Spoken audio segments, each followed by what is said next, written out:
ಗಣೇಶ ಮೂರ್ತಿಯನ್ನ ವಿಸರ್ಜನೆ ಮಾಡೋಕ್ಕೂ ಮುಂಚೆನೆ ಆ ಮೂರ್ತಿಯನ್ನ ಕದ್ದೊಯ್ದಿದ್ದಾರೆ ಕಳ್ಳರು. ಇನ್ನು ಈ ಕೃತ್ಯಕ್ಕೆ ಗ್ರಾಮಸ್ಥರು ಹಿಡಿಶಾಪವನ್ನು ಹಾಕ್ತಾ ಇದ್ದಾರೆ. ಎಲ್ಲಾಗಿರೋದು ಇದು ಡೀಟೇಲ್ಸ್ ಬಂತು ನೋಡಿ.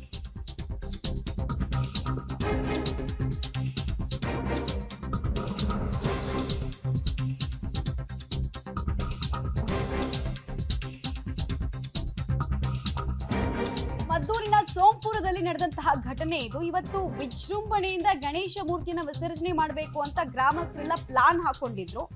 ಆದ್ರೆ ರಾತ್ರಿನೇ ಗಣೇಶ ಮೂರ್ತಿಯನ್ನ ಕದ್ದೊಯ್ದಿದ್ದಾರೆ. ಗಣೇಶ ಕದ್ದವರಿಗೆ ಗ್ರಾಮಸ್ಥರು ಈಗ ಹಿಡಿಶಾಪವನ್ನು ಹಾಕ್ತಾ ಇದ್ದಾರೆ. ನೋಡಿ, ಇದೇ ಮೂರ್ತಿ ಕಳುವಾಗಿರೋದು.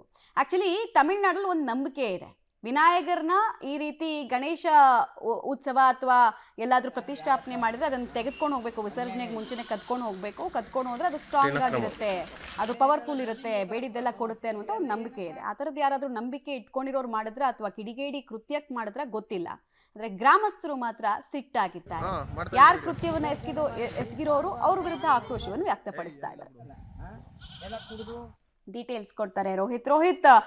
ಗಣೇಶ ಮೂರ್ತಿಯನ್ನ ಕದ್ದವರ ಬಗ್ಗೆ ಏನಾದ್ರೂ ಇನ್ಫಾರ್ಮೇಶನ್ ಸಿಕ್ಕಿದೆಯಾ? ಡೀಟೇಲ್ಸ್ ಏನೇನ್ ಸಿಗ್ತಾ ಇದೆ? ಯಾವಾಗ ಕಳುವಾಗಿರೋದು?